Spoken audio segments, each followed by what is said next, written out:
আল জাজিরার প্রতিবেদন ভিত্তিহীন, আইনি ব্যবস্থা নেওয়া উদ্যোগ নেওয়া হচ্ছে জানালেন পররাষ্ট্রমন্ত্রী। সব প্রস্তুতি শেষ, কাল থেকে সারা দেশে টিকাদান শুরু, চলবে সকাল 8টা থেকে দুপুর 2:30 পর্যন্ত। মহামারীতে ক্ষতিগ্রস্ত নারী উদ্যোক্তাদের পাশে সরকার, ই-কমার্সে নারীদের আরও দক্ষ হবার তাগিদ। মিয়ানমারে সামরিক জান্তার বিরুদ্ধে বিক্ষোভ, সূচির মুক্তির দাবি, আন্দোলন দমাতে বন্ধ সামাজিক যোগাযোগ মাধ্যম। চট্টগ্রাম টেস্টে মমিনুলের সৌরভ ছড়ানো সেঞ্চুরি, ওয়েস্ট ইন্ডিজের বিপক্ষে জয় দেখছে বাংলাদেশ।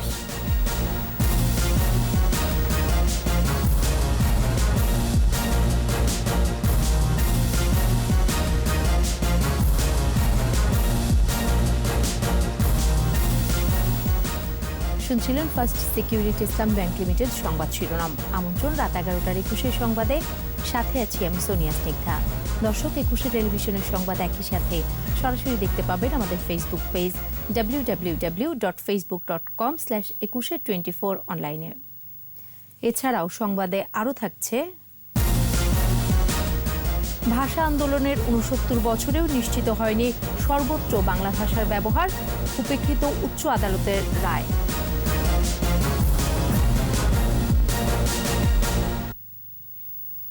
আল জাজিরার রিপোর্টে তথ্যগত ভুল রয়েছে বলে অভিযোগ করেছেন পররাষ্ট্রমন্ত্রী ডক্টর একে আব্দুল মোমেন। বলেছেন, দেশের মানুষ বুঝে গেছে এটা উদ্দেশ্য প্রণোদিত, আর এর বিরুদ্ধে ব্যবস্থা নিতে কাজ চলছে বলেও জানান পররাষ্ট্রমন্ত্রী। জসিম জুয়েলের রিপোর্ট। আল জাজিরা টেলিভিশনে বাংলাদেশকে নিয়ে মিথ্যে এবং বানোয়াট তথ্যচিত্র প্রচার করে। বাংলাদেশও এ বিষয়ে তাদের অবস্থান তুলে ধরেছে। পররাষ্ট্রমন্ত্রী একে আব্দুল মোমেন বলেন, আল জাজিরার রিপোর্ট মিথ্যে ভরা, অসত্য সংবাদ প্রচার করে তারা নৈতিকতার বাইরেও কাজ করেছে বলে জানান পররাষ্ট্রমন্ত্রী। আল জাজিরার রিপোর্ট খতিয়ে দেখা হচ্ছে, এ প্রক্রিয়া শেষ হলে ব্যবস্থা নেয়ার বিষয়ে ভাবা হবে বলে জানান মন্ত্রী। আল জাজিরা অনেক ক্রেডিবিলিটি হারিয়ে ফেলেছে এই ধরনের বানোয়াট এবং এই যে টেকনিক্যালি জোড়াতালি দিয়ে করেছে, যাতে অনেক তাদের গ্রহণযোগ্যতা, সেইটা আমরা দেখব যেখানে তথ্যগত ভুল, সেগুলো আমরা উইল রেইজ এবং উইল সু, আমরা সেটার কাজ করছি। মিয়ানমারের নতুন সরকারের সঙ্গে এখনও যোগাযোগ হয়নি উল্লেখ করেন পররাষ্ট্রমন্ত্রী। তবে সামরিক বাহিনী ক্ষমতা গ্রহণের কারণ উল্লেখ করে বাংলাদেশকে একটি চিঠি দিয়েছে বলে জানান তিনি।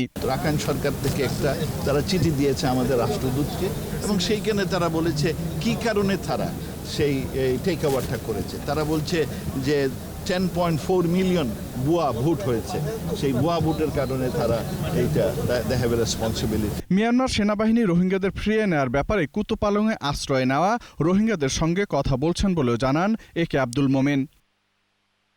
এদিকে সাবেক মন্ত্রী সুরঞ্জিত সেনগুপ্তের প্রয়াণ দিবসের এক আলোচনা সভায় পরিকল্পনামন্ত্রী এম এ মান্নান বলেন, আল জাজিরার উদ্দেশ্যমূলক অপপ্রচার বাংলাদেশের অগ্রগতিকে বাধাগ্রস্ত করতে পারবে না। আপনাদেরকে ধন্যবাদ জানাবো, সম্মান জানাবো কাকে? জসিম জুয়েল, 21 টেলিভিশন, ঢাকা।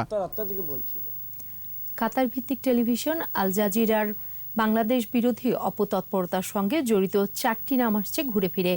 এরা হলেন ব্রিটিশ সাংবাদিক ডেভিড বার্কম্যান, বিএনপির ভারপ্রাপ্ত চেয়ারম্যান তারেক রহমানের ঘনিষ্ঠ সহযোগী ও ব্যবসায়িক অংশীদার ইউরোপ প্রবাসী সামি, পিনাকি ভট্টাচার্য ও তাসনিম খলিল। বিস্তারিত জানাচ্ছেন প্রণব চক্রবর্তী। আল জাজিরার প্রচার প্রোপাগান্ডার নেপথ্যে যে 4টি নাম সবচেয়ে বেশি আলোচিত, সেগুলো হচ্ছে ব্রিটিশ সাংবাদিক ডেভিড বার্গম্যান, তাসনিম খলিল, পিনাকি ভট্টাচার্য ও হাঙ্গেরি প্রবাসী সামি। ব্রিটিশ সাংবাদিক ডেভিড বার্গম্যান একাধিকবার আদালত অবমাননার দায়ে দোষী সাব্যস্ত হয়েছেন। বার্গম্যান যুদ্ধাপরাধীদের পক্ষে পশ্চিমা বিশ্বের প্রভাবশালী দেশগুলোতে লবিস্ট নিয়োগের দায়িত্ব পালন করা বার্গম্যান বিএনপি জামাতের পক্ষে বরাবরই সোচ্চার। আল জাজিরায় প্রচারিত প্রোপাগান্ডায় জড়িত আরও এক নাম তাসনিম খলিল। ইউরোপে বসে বাংলাদেশের সেনাবাহিনী, পুলিশ, র্যাব, মুক্তিযুদ্ধে নেতৃত্ব দেয়া রাজনৈতিক দল, আওয়ামী লীগ, মুক্তিযোদ্ধা, বাম সংগঠন ও অসাম্প্রদায়িক শক্তির বিরুদ্ধে অপপ্রচার চালাচ্ছেন। জনপ্রশাসন, সেনাবাহিনী ও পুলিশ বাহিনীর আল জাজিরায় বাংলাদেশ বিরোধী প্রচারণায় দেশি বিদেশি যে চক্রটি জড়িত, তাদের সমন্বয়কারীর দায়িত্ব পালন করেন পিনাকি ভট্টাচার্য। তিনি অপপ্রচারের মিশন বাস্তবায়ন করছেন ইউরোপ থেকে। আল জাজিরায় বাংলাদেশ বিরোধী অপপ্রচারের সাথে জড়িত আরেক আলোচিত হাঙ্গেরি প্রবাসী সামি। সামি বিএনপির ভারপ্রাপ্ত চেয়ারম্যান তারেক রহমান ও তার বন্ধু গিয়াসউদ্দিন আল মামুনেরও ঘনিষ্ঠ। ইউরোপে তারেক মামুনের ব্যবসাও দেখাশোনা করেন এই সামি। অপপ্রচারে যুক্ত চক্রের হোতাদের দ্রুত খুঁজে বের করা জরুরি বলে মনে করছে সচেতন নাগরিকরা। প্রণব চক্রবর্তী, 21 টেলিভিশন, ঢাকা। আল জাজিরার বাংলাদেশ বিরোধী অপপ্রচারের প্রতিবাদ জানিয়েছে ঢাকা সাংবাদিক ইউনিয়ন। জাতীয় প্রেস ক্লাবের সামনে মানববন্ধন থেকে সাংবাদিক নেতারা বলেন, আল জাজিরা দেশের ভাবমূর্তি নষ্ট করার ষড়যন্ত্রে লিপ্ত। কাতার ভিত্তিক টেলিভিশনটির সম্প্রচার বন্ধেরও দাবি ওঠে মানববন্ধন থেকে। মিনালা দিবার রিপোর্ট। জাতীয় প্রেস ক্লাবের সামনে আল জাজিরায় অসত্য প্রতিবেদনের বিরুদ্ধে ঢাকা সাংবাদিক ইউনিয়নের মানববন্ধন কর্মসূচিতে অংশ নিয়ে সাংবাদিকরা টেলিভিশন চ্যানেলটিকে বাংলাদেশ বিরোধী প্রোপাগান্ডার কঠোর সমালোচনা করেন। সাংবাদিক নেতারা বলেন, আল জাজিরা সাংবাদিকতার নীতি নৈতিকতা না মেনে ইতিহাস বিকৃত করে বাংলাদেশ রাষ্ট্রকে কলঙ্কিত করার অপচেষ্টায় লিপ্ত। মুক্তিযুদ্ধের চেতনায় যারা বিশ্বাস করে না, তাদের যে বিশ্বব্যাপী নেটওয়ার্ক, সেই নেটওয়ার্কের মুখপাত্র হিসেবে হাজির হয়েছে আল জাজিরা, যেই প্রতিষ্ঠানটি বাংলাদেশ নামক জাতি রাষ্ট্রকে একটি শত্রু রাষ্ট্রে ঘোষণা করেছে। একটি মহল দেশের বিরুদ্ধে গভীর ষড়যন্ত্র করছে, প্রতিবেদনটি তারই প্রমাণ বলে মন্তব্য করেন বক্তারা। আল জাজিরা যে প্রচারিত হয়েছে সংবাদটা কোনোভাবেই একটা সংবাদপত্র বা সংবাদ গণমাধ্যমের নীতিমালার পরিপন্থী। এটা এক পেশে একটা নিউজ প্রচার করা হয়েছে, উদ্দেশ্যমূলক নিউজ প্রচার করা হয়েছে। টেলিভিশন চ্যানেলটির বিরুদ্ধে আইনি ব্যবস্থা নেওয়ার পাশাপাশি বাংলাদেশের সম্প্রচার বন্ধেরও দাবি জানানো হয় মানববন্ধন থেকে। আল জাজিরার সম্প্রচার বাংলাদেশে বন্ধ করার জন্য আমরা দাবি জানিয়েছি। অসত্য প্রতিবেদন প্রচারের জন্য আল জাজিরাকে ক্ষমা প্রার্থনার দাবি জানায় বিক্ষুব্ধ সাংবাদিক সমাজ। আজকের এই সমাবেশে মিনারা দিবা, 21 টেলিভিশন, ঢাকা। কাল সারা দেশে শুরু হচ্ছে করোনার টিকাদান কার্যক্রম। এরই মধ্যে সকল প্রস্তুতি শেষ করেছে স্বাস্থ্য অধিদপ্তর। সকল উপজেলায় পাঠানো হয়েছে টিকা ও টিকাদান সরঞ্জাম। প্রস্তুত করা হয়েছে টিকা কেন্দ্র এবং প্রশিক্ষিত জনবল। প্রতিদিন সকাল 8টা থেকে দুপুর 2:30 পর্যন্ত নিরবিচ্ছিন্নভাবে চলবে টিকা কার্যক্রম। আগামীকাল সকাল 10টায় স্বাস্থ্যমন্ত্রী জাহিদ মালিক নিজে টিকা নিয়ে কার্যক্রম উদ্বোধন করবেন। রিপোর্টে আরও জানাচ্ছেন মোহাম্মদ নুরুন নবী।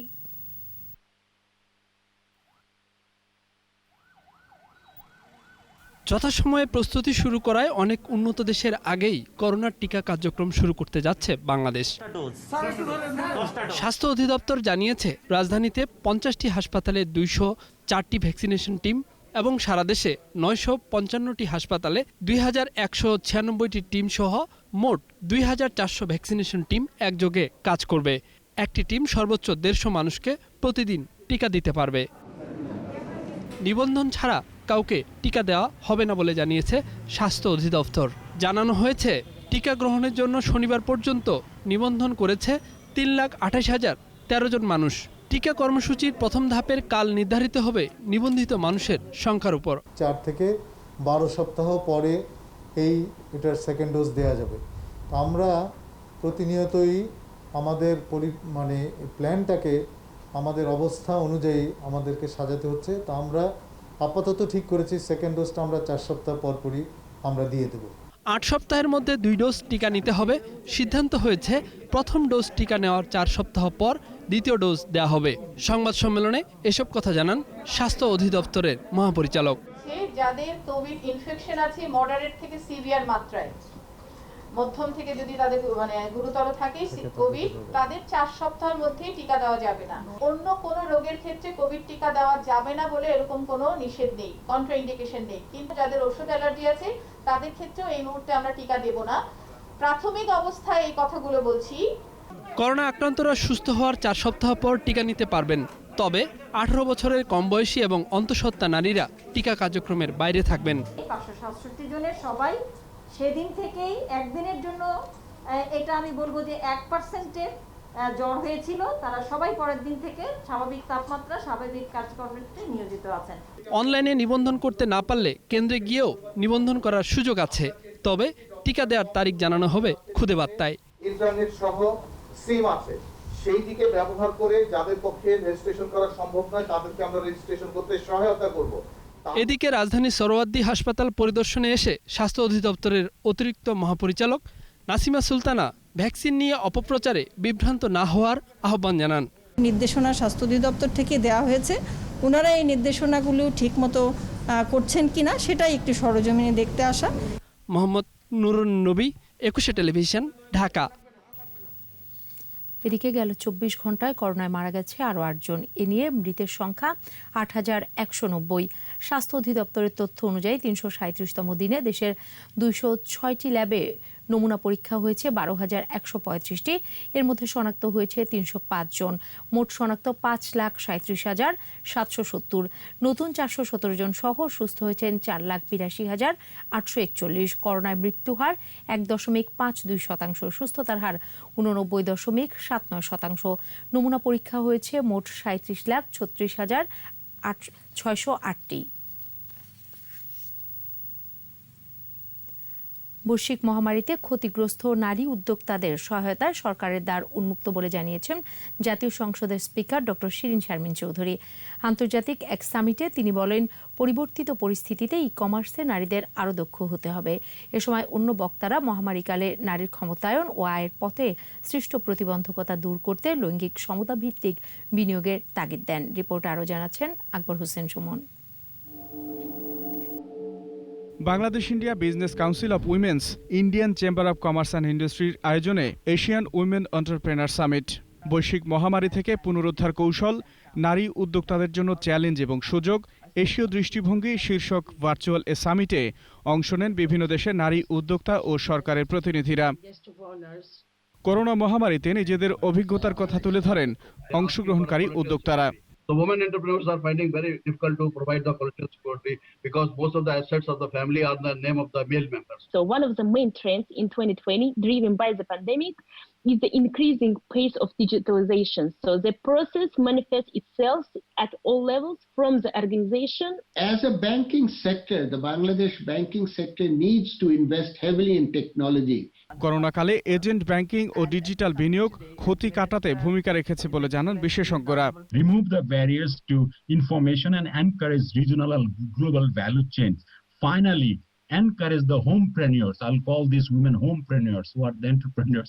Few months later, in beginning of 2020, Palestine started to face the global pandemic of COVID-19, similar to all countries all over the world. Let us understand the impact of a pandemic on empowerment. It has had a chilling effect on the capacity of women to go out and work, and it has had a chilling effect on women's earning capacities.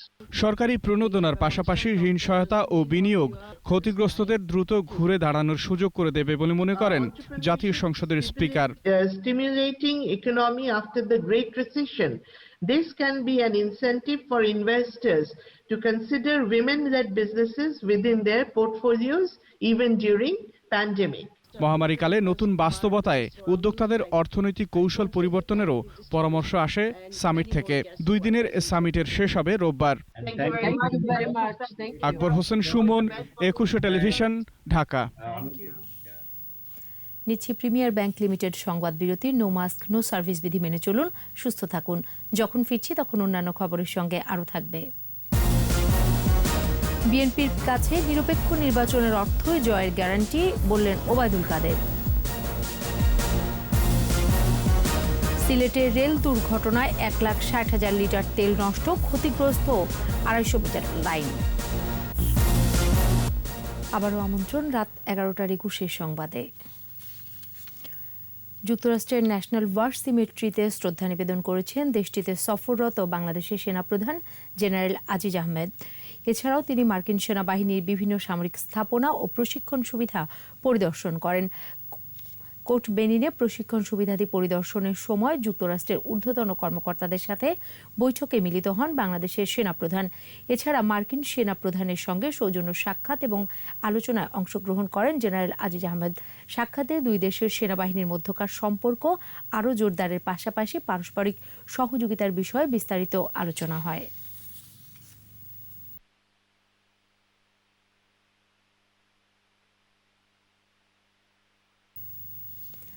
বিএনপির কাছে নিরপেক্ষ নির্বাচনের অর্থই হচ্ছে তাদের জয়ের guarantee বলেছেন আওয়ামী লীগের সাধারণ সম্পাদক ওবায়দুল কাদের। সরকারি বাসভবন থেকে নিয়মিত ব্রিফিংয়ে তিনি বলেন, আন্দোলনের নামে সহিংসতা করলে কোনো ছাড় দেয়া হবে না। বিএনপির কাছে নিরপেক্ষ নির্বাচন মানেই হচ্ছে তাদেরকে নির্বাচনে জয়যুক্ত করে দেওয়ার গ্যারান্টি। জনমানুষের সমর্থন আদায়ে ব্যর্থ হয়ে তারা এখন আবার সহিংস হয়ে ওঠার অপচেষ্টা করছে, কিন্তু জনগণ সচেতন রয়েছে।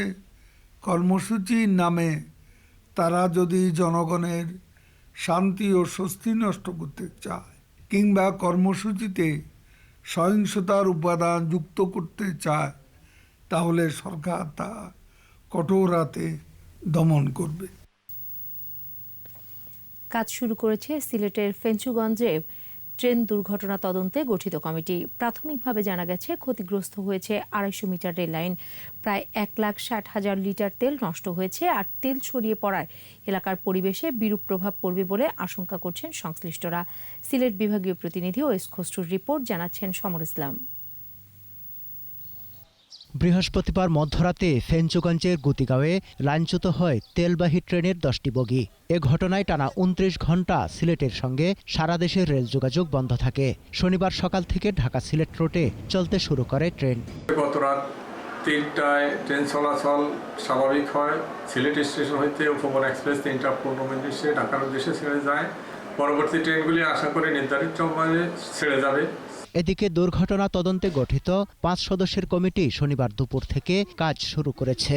দুর্ঘটনায় 21টি বগির মধ্যে 10টি ক্ষতিগ্রস্ত হয়েছে। প্রাথমিকভাবে ধারণা করা হচ্ছে ক্ষতিগ্রস্ত তেলের পরিমাণ অন্তত 1,60,000 লিটার। রেল নিরাপত্তা বাহিনী, জিআরপি পুলিশ বা ফেঞ্চুগঞ্জ থানার পুলিশ, ইভেন প্লাস ফায়ার সার্ভিসের লোকজন যাতে আগুন না লাগে এই জন্য আমরা সর্বদা চেষ্টা করছি।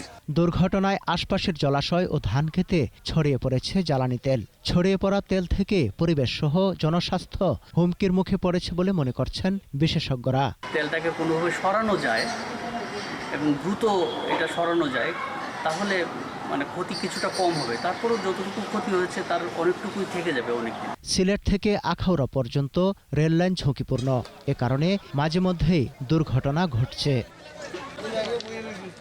সমর ইসলাম, 21 টেলিভিশন। এবার আমাদের বিশেষ আয়োজন ভাষার মাস। ভাষা আন্দোলনের 69 বছরেও সর্বত্র বাংলা ভাষার ব্যবহার নিশ্চিত করা যায়নি। আদালতের রায় সত্ত্বেও রাজধানীর বিভিন্ন স্থানে ইংরেজি লেখা সাইনবোর্ড ও বিলবোর্ড ঝুলছে। ঢাকা উত্তর সিটি কর্পোরেশন বলছে, নির্দেশনা না মানলে প্রতিষ্ঠানের লাইসেন্স বাতিলের মতো সিদ্ধান্ত নেওয়া হবে। ইয়াকুব লিটনের ক্যামেরায় মাহমুদ হাসানের রিপোর্ট। দেশের সর্বত্র বাংলা ভাষার প্রচলন নিশ্চিত করতে 2014 সালের 17 ফেব্রুয়ারি হাইকোর্টের একটি বেঞ্চ এক আদেশে সাইনবোর্ড, বিলবোর্ড, ব্যানার, গাড়ির নাম্বার প্লেট, সরকারি দপ্তরের নামফলক এবং গণমাধ্যমে ইংরেজি বিজ্ঞাপন ও মিশ্র ভাষার ব্যবহার বন্ধ করতে সরকারকে ব্যবস্থা নেয়ার নির্দেশ দেয়। 7 বছর পেরোলেও সাইনবোর্ড, লিফলেট, ব্যানারে বাংলার পরিবর্তে ইংরেজির দাপটি বেশি। সাইনবোর্ডে বাংলা থাকলেও খুঁজে পাওয়াই দায়। হাইকোর্টের এই নির্দেশনা বাস্তবায়নের দায়িত্ব সিটি কর্পোরেশনের, অথচ সিটি কর্পোরেশনের ভিতরেই আইনের লঙ্ঘন। ডিএনসিসি নগর ভবন থেকে বের হলেই দোকান, শপিং মল, অফিস, আদালত, ব্যাংক, বিমার সাইনবোর্ড, ব্যানার, ফেস্টুনের বেশিরভাগই ইংরেজিতে লেখা। রাজধানীতে ব্যবসা প্রতিষ্ঠানের লাইসেন্স প্রদানকারী সংস্থা সিটি কর্পোরেশন ট্রেড লাইসেন্স নেওয়ার সময়ও সাইনবোর্ডে বাংলা ব্যবহারের বিষয়ে সুনির্দিষ্ট নির্দেশনা আছে, কিন্তু তা মানছেন না অনেকেই।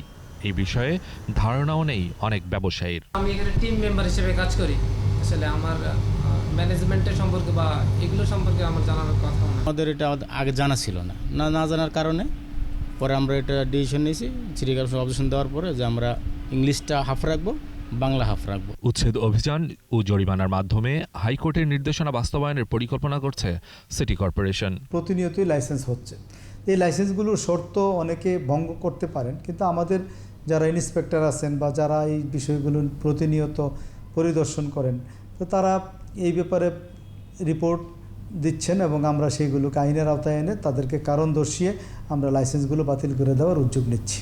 সাইনবোর্ডে বাংলা লেখা নিশ্চিত করতে প্রতি বছর ফেব্রুয়ারিতে অভিযান চালায় ডিএনসিসি। মাহমুদ হাসান, একুশে টেলিভিশন, ঢাকা। নিচ্ছে প্রিমিয়ার ব্যাংক লিমিটেড সংবাদ বিরতি। নো মাস্ক নো সার্ভিস বিধি মেনে চলুন, সুস্থ থাকুন। যখন ফিরছি তখন অন্যান্য খবরের সঙ্গে আরও থাকবে। রোকেয়া বিশ্ববিদ্যালয়ে সমাবেশ মিছিলে নিষেধাজ্ঞা, সিন্ডিকেটের সভায় নির্দেশনা জারি। আমন্ত্রণ আবারও রাত 11টার একুশের সংবাদে। রংপুরে বেগম রোকেয়া বিশ্ববিদ্যালয়ের ক্যাম্পাসে সব ধরনের সভা সমাবেশ মিছিল নিষিদ্ধ করা হয়েছে। সিন্ডিকেট সভার পর এ বিষয়ে নির্দেশনা জারি করা হয়। বিশ্ববিদ্যালয়ের রেজিস্ট্রার আবু হেনা মোস্তফা কামালের সই করা নির্দেশনায় বলা হয়, প্রশাসনিক ভবন, ভিসির বাংলো, একাডেমিক ভবন এবং শ্রেণীকক্ষের সামনে মিছিল, মিটিং, অবস্থান ধর্মঘট, বিক্ষোভ প্রদর্শন, স্লোগান, বক্তব্য প্রদান, এমনকি মৌন মিছিলও করা যাবে না। পাশাপাশি নির্দেশনা অমান্য করলে আইনি ব্যবস্থা নেওয়ার কথাও উল্লেখ করা হয়েছে।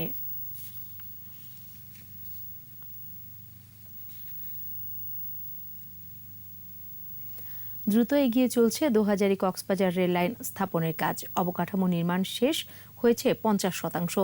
প্রকল্পটি ট্রান্স এশিয়ান রেলওয়ে করিডোরের সাথে সংযোগ স্থাপন করবে। আর পর্যটন শহর কক্সবাজারে আসবে দেশের রেল নেটওয়ার্কের আওতায়। প্রকল্পের ব্যয় ধরা হয়েছে প্রায় 18,500 কোটি টাকা। ধারণা করা হচ্ছে 2022 সালে শেষ হবে প্রকল্পের কাজ। কক্সবাজার প্রতিনিধি আব্দুল আজিজের রিপোর্ট, জানাচ্ছেন মাসুম আলিসা। 2010 সালে দোহাজারী থেকে রামু হয়ে কক্সবাজার এবং রামু থেকে মিয়ানমার সীমান্তের ঘুমদুম পর্যন্ত single line metre gauge track নির্মাণের সিদ্ধান্ত নেয় সরকার। 2014 সালের 9 সেপ্টেম্বর একনেক সভায় সিঙ্গেল লাইন মিটার গেজের পরিবর্তে ডুয়েল গেজ ট্র্যাক নির্মাণের নির্দেশনা দেন প্রধানমন্ত্রী শেখ হাসিনা। সম্প্রসারণের সংস্থান রেখে ভূমি অধিগ্রহণ করার নির্দেশনা আসে 23 অক্টোবর। 2016 সালে ফ্যাক্ট ফাইন্ডিং মিশনের সিদ্ধান্ত অনুযায়ী প্রকল্পের প্রাক্কলিত ব্যয় নির্ধারিত হয়। প্রথম পর্যায়ে কাজ শুরু হয় দোহাজারী থেকে রামু হয়ে কক্সবাজার পর্যন্ত 1,831 kilometre single line dual gauge ট্র্যাকের। ভূমি অধিগ্রহণ করা হয়েছে 1,391 একর। প্রকল্পের আওতায় কক্সবাজারে আইকনিক স্টেশন সহ 9টি স্টেশনের অবকাঠামো নির্মাণ চলছে দ্রুত গতিতে। এই প্রকল্পে রয়েছে 39টি বড় সেতু, 145টি ছোট সেতু, আছে 96টি লেভেল ক্রসিং। এগুলোর নির্মাণও এগিয়ে চলছে। প্রকল্পটি বাস্তবায়ন হলে পণ্য ও যাত্রীবহন সাশ্রয়ী হবে। পর্যটন খাত শক্তিশালী হবে কক্সবাজারের, জানান এই জনপ্রতিনিধি। 6 লক্ষ মানুষ সেখানে আসা যাওয়া করবে। আমাদের পণ্য সামগ্রী, আমার পঞ্চগড় থেকে সমস্ত পণ্য সামগ্রী কক্সবাজার আনতে, কক্সবাজার মাছ বাংলাদেশ যে প্রান্ত হোক যাবে। যথাসময়ে রেল যোগাযোগ শুরু হবে বলে আশা করছে জেলা প্রশাসন। কাজ দুর্দান্ত গতিতে এগিয়ে চলছে এবং আমরা আশা করি পূর্বত একটা যোগাযোগ অবকাঠামো সেটার সামনে হবে। দেশের অর্থনৈতিক অগ্রগতিতে এ প্রকল্প বিশেষ ভূমিকা রাখবে বলে জানান স্থানীয় সংসদ সদস্য। কক্সবাজার হয়ে যাবে আন্তর্জাতিক মানের একটি শহর, যেই শহরের সাথে দেশের প্রতিটি জায়গা থাকবে আধুনিক যোগাযোগ ব্যবস্থা। 2022 সালের জুন মাসের মধ্যে প্রকল্প শেষ হওয়ার কথা রয়েছে। মাসুম আলিসা, একুশে টেলিভিশন। এবারে ব্যবসা বাণিজ্যের খবর।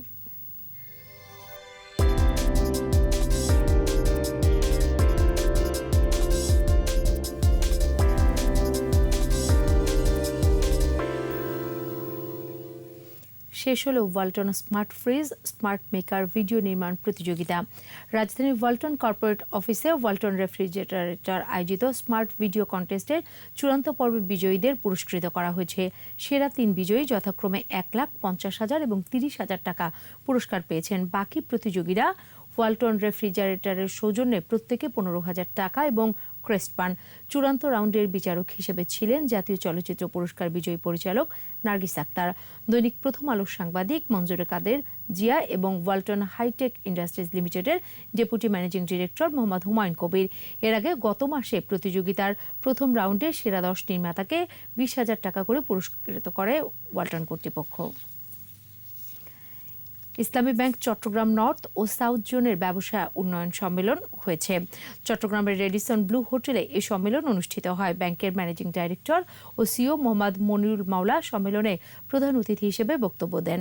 বিশেষ অতিথি ছিলেন additional managing director Mohammad Kaiser Ali ও Mohammad Omar Faruk Khan, deputy managing director Abu Reza Mohammad Yahya, Chittagong north zone প্রধান মোহাম্মদ নাইয়ার আজমের সভাপতিত্বে সম্মেলনে বক্তব্য দেন চট্টগ্রাম দক্ষিণ জোন প্রধান মোহাম্মদ ইয়াকুব আলী। আরও বক্তব্য দেন ব্যাংকের আগ্রাবাদ কর্পোরেট শাখা প্রধান মিয়া মোহাম্মদ বরকতুল্লাহ এবং খাতুনগঞ্জ কর্পোরেট শাখা প্রধান মোহাম্মদ এহসানুল ইসলাম। বঙ্গবন্ধুর জন্ম শতবর্ষ উপলক্ষে আয়োজিত প্রথম বঙ্গবন্ধু ডিপ্লোম্যাটিক টেনিস কাপ টুর্নামেন্টের চ্যাম্পিয়ন জাতিসংঘ দল। রানার আপ হয়েছে সুইডেন দূতাবাস দল। পররাষ্ট্রমন্ত্রী ডক্টর এ কে আব্দুল মোমিন বিজয়ী ও রানার আপ দলের মাঝে পুরস্কার তুলে দেন। এ সময় পররাষ্ট্রমন্ত্রী বক্তব্যে বলেন, করোনা মহামারীর বাস্তবতা প্রমাণ করেছে সকল দেশ ও সংস্থার পারস্পরিক সহযোগিতা ও অংশীদারিত্ব কতটা প্রয়োজন। রাষ্ট্রীয় অতিথি ভবন মেঘনায় গেল 30শে জানুয়ারি ঢাকাস্থ ভুটান, সুইডেন, তুরস্ক, ইউরোপীয় ইউনিয়ন, জাতিসংঘ এবং পররাষ্ট্র মন্ত্রণালয়ের কূটনৈতিকদের নিয়ে 8টি দল এই টুর্নামেন্টে অংশ নেয়।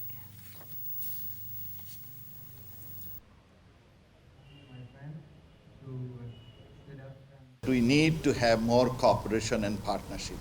We need more of multilateralism. And here they are doing good job, and also in the games they are doing good job. Thank you. শেষ করছি ঠাকুরগাঁওয়ের এক বিশ্ববিদ্যালয়ের শিক্ষার্থীর বিমান তৈরির খবর জানিয়ে। স্বপ্ন ছিল পাইলট হওয়ার, অভাবের কারণে সম্ভব হয়নি। এক পর্যায়ে নিজেই বিমান তৈরির কাজ শুরু করেন। 2017 সালে চালকবিহীন বিমান বানানো শুরু করে দীর্ঘ 4 বছর মেলে সফলতা। 2020 সালের সেপ্টেম্বরে আকাশে ওড়ে তার ছোট্ট এক বিমান। বলছিলাম ঠাকুরগাঁওয়ের সন্তান বিশ্ববিদ্যালয়ের শিক্ষার্থী সালাউদ্দিনের কথা। প্রতিনিধি SM জসিমউদ্দিনের রিপোর্ট, জানাচ্ছেন মুশফিকা নাজনীন। আকাশ ছুঁতে পেরেছেন সালাউদ্দিন। ছোটবেলা থেকেই ভাবতেন কিভাবে বিমানের পাইলট হতে পারবেন। বিশ্ববিদ্যালয়ের কৃষি বিভাগে পড়লেও ভালো লাগতো বিজ্ঞান পড়তে। কয়েকজন বিজ্ঞান মনস্ক বন্ধু নিয়ে 2019 সালে প্রতিষ্ঠা করেন বিজ্ঞান ক্লাব। প্রথমে তারা শুরু করে ড্রোন বানানোর কাজ। পরে বাঁশ, কাঠ, ককশিট ও ফোমশিট ব্যবহারের মাধ্যমে ড্রোন প্রযুক্তিতে তৈরি হয় বিমান। আমার আর্থিক সমস্যা থাকায় আমি অনেক দিন জমিয়ে বেশ কিছু টাকা সংগ্রহ করে আমি প্রাথমিক পর্যায়ে কিছু পার্টস কিনে কাজ শুরু করি। বিভিন্ন চড়াই উতরায় পার হয়ে অনেক চেষ্টা, সফলতা, ব্যর্থতার পরে 2020 সালের সেপ্টেম্বরের মাঝামাঝি এসে আমি আমার পরীক্ষামূলক ড্রোন প্রযুক্তি ব্যবহার করে এই বিমানগুলো আমরা উড়াতে পারি। 5 কিলোমিটার নিয়ন্ত্রণ সীমারেখার ভেতরে সর্বোচ্চ 2000 ফুট উচ্চতায় 20 মিনিট উঠতে পারে এই বিমান। এটি ব্যবহার করে নির্দিষ্ট এরিয়া মনিটরিং, ছবি ভিডিও নেওয়া থেকে শুরু করে এটি ভার্চুয়াল ক্যামেরা ব্যবহার করে বিনোদনের কাজে এটি ব্যবহার করা যেতে পারে। উড্ডয়ন দেখতে ভিড় করেন উৎসুক জনতা। প্রথমে অনেকে বিশ্বাস না করলেও পরে বিস্মিত হন তারা। তার যে ইনোভেশন, তার যে আবিষ্কার, এটা আমাদের জন্য গর্বের বিষয়। আকাশে বিমান উঠতে দেখে হঠাৎ চমকে গেলাম যে অনেক বড় বিমান, কিন্তু যখন আমি কাছে এসে দেখলাম যে আসলে একটা ছোট বিমান। আমার কাছে তো খুবই চমৎকার লাগছে যে বাংলাদেশে একজন এই প্রত্যন্ত এই ঠাকুরগাঁও জেলে একজন নবীন, আমি বৈমানিক বলবো, যে সে যে আবিষ্কার করছে। ফ্রেন্ডরা মিলে ঘুরতে এসেছিলাম, তো এসে দেখছি যে একটা বিমান উঠতেছে, তো বিষয়টা সত্যি অনেক বেশি চমৎকার লাগলো। প্লেনটা খুবই সুন্দর। প্রাতিষ্ঠানিক শিক্ষা ছড়াই নিজের মেধায় বিমান বানানোর প্রশংসা করে সহযোগিতার আশ্বাস দেন জেলা প্রশাসক। আমরা চেষ্টা করছি জেলা প্রশাসনের পক্ষ থেকে এবং মন্ত্রণালয়ে আমরা চিঠি লিখব, যদি সেখান থেকে সহযোগিতা পাওয়া যায় আমরা তাকে অবশ্যই সার্বিক সহযোগিতা করব। সালাউদ্দিন গোপালগঞ্জের বঙ্গবন্ধু শেখ মুজিবুর রহমান বিজ্ঞান ও প্রযুক্তি বিশ্ববিদ্যালয়ের শিক্ষার্থী। মুশফিকা নাজনীন, 21 টেলিভিশন।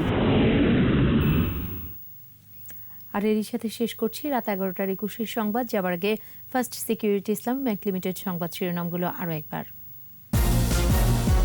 আল জাজিরার প্রতিবেদন ভিত্তিহীন, আইনি ব্যবস্থা নেওয়ার উদ্যোগ নেওয়া হচ্ছে, জানালেন পররাষ্ট্রমন্ত্রী। সব প্রস্তুতি শেষ, কাল থেকে সারা দেশে টিকাদান শুরু, চলবে সকাল 8টা থেকে দুপুর 2:30 পর্যন্ত। মহামারীতে ক্ষতিগ্রস্ত নারী উদ্যোক্তাদের পাশে সরকার, ই-কমার্সে নারীদের আরও দক্ষ হবার তাগিদ। মিয়ানমারের সামরিক জান্তার বিরুদ্ধে বিক্ষোভ, সূচির মুক্তির দাবি, আন্দোলন দমাতে বন্ধ সামাজিক যোগাযোগ মাধ্যম। চট্টগ্রাম টেস্টে মমিনুলের সৌরভ ছড়ানো সেঞ্চুরি, ওয়েস্ট ইন্ডিজের বিপক্ষে জয় দেখছে বাংলাদেশ।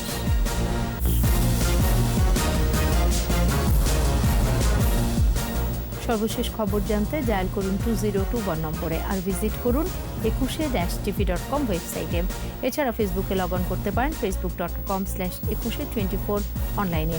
পরের সংবাদ রাত 1টায় দেখার আমন্ত্রণ রইল। স্বাস্থ্যবিধি মেনে চলুন, সুস্থ থাকুন।